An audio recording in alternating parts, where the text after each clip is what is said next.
means that a group of people have various backgrounds and experiences due to originating from different countries. People are usually ethnically diverse based on several factors such as religion, culture, and language. A modern issue is that nations are becoming more diverse, yet many employers hire people just like themselves. This is why it is important to understand diversity. It is important because there are more advantages than disadvantages. Workplaces fail to realize that hiring the same people may not be beneficial. When a workplace is ethnically mixed, businesses have rising revenue by about 9%. Diverse companies are 70% more likely to capture a new market and can increase performance by about 80%. In schools, diversity is important because people from different backgrounds promote different ideas and more effective ways of studying in groups.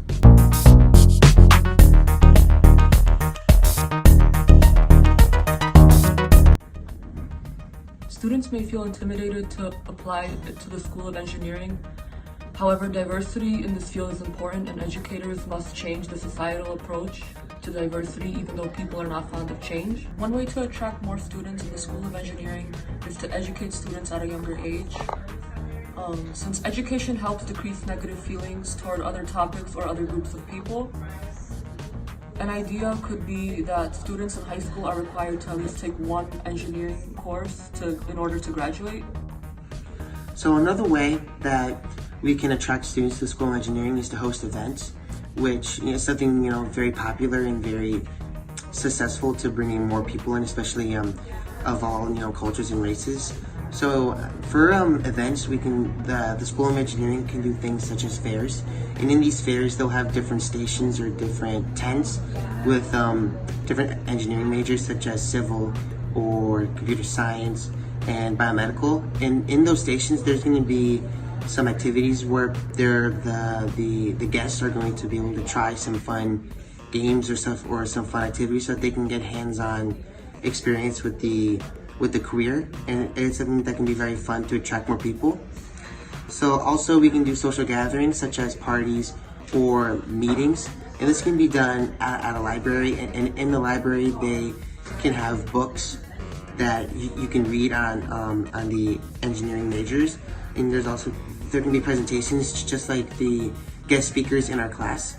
And then finally there can be a club, and this can be in high school, in college, with middle school, even upper elementary. And in these clubs there's basic information about types of engineering, and then the students are also going to get hands-on experience.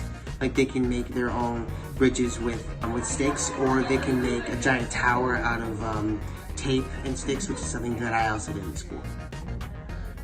The second way that I believe that you can attract different students and other people to the School of Engineering in terms of different cultures is by establishing a presence. And I believe this is because there are many instances in my life and also in different people's lives, like my friends and my colleagues, where they didn't know about the School of Engineering before they got into college or before they met me. So I believe that a good way to establish presence is to find ways to get involved with the people, just like I said before, with college fairs, with social gatherings, and with clubs. But also some other ways that you can do this is with you can have a social media page like on Twitter, on Facebook, or you can have a YouTube channel where you show fun videos on engineering, and you can get involved that way. You can have a way to get involved at public places like the library, or you can find a way in the street if you can pass out flyers. Just find some way to share information and get more involved. The final way, in my opinion, to attract more diversity into the School of Engineering is to use less bias in terms of who you accept and don't accept into the School of Engineering. And a good way to do this is to not know about their background when applying, just like what UConn is doing. And I don't know if other schools are doing this or not, but you have to make sure that you don't have any bias towards different cultures. So in case if they're African American, you shouldn't give a white person more privilege into getting in than an African American. You have to consider that everyone is equal, and that even though you might have a bias towards somebody, they might be very skilled and they might be very useful in engineering.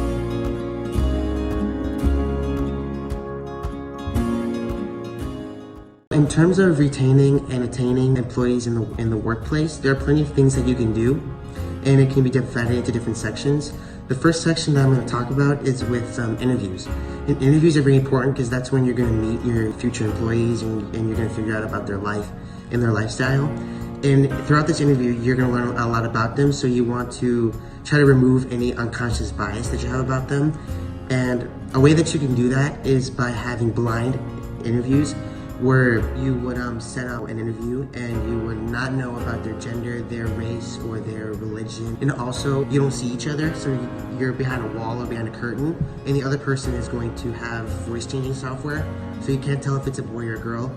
And this is very important because sometimes you can have unconscious bias based on your previous experiences, like with African Americans or with Muslims, or if it's a female, and you might give someone a better chance even though the other person who you're being biased against may actually be better in that field for you. Structured interviews would be also good as well, because if you ask the same questions and you structure your interview the same throughout, then you can see how it's different with each person and how they will tackle each different situation better than someone else would. So after retaining your employees, you have to make sure to retain them. And there are plenty of ways that you can do that. Respect everybody, to treat everyone fairly. The golden rule, treat everyone the way that you want to be treated. Make sure that a way to do that is to get to know everybody. So if you know more of someone and then less of another person, you might treat the person that you know more better, because you should try to get to know everybody as much as you can. And the way to do that is talk to them while they're working, see what they're working on, get interested. You can ask for their hobbies and then ask, what they like, about their family, where they're from. And then from there, if you find something interesting that you like or something that you have in common, you can, start a conversation, start like a friendship between, boss and employee. Another way as well is to, have office parties. And in these office parties, you can have icebreakers, and from there you can, introduce different employees to each other. You can find out more about them with icebreakers, and it's also very nice as well. So also, the last thing that you can do also is to not, tolerate prejudice and employees treating other employees unfairly. So you should have rules based on, if, for an example, if I'm a boss and I see that my employee is being unfair to the other employee, there's going to be a punishment.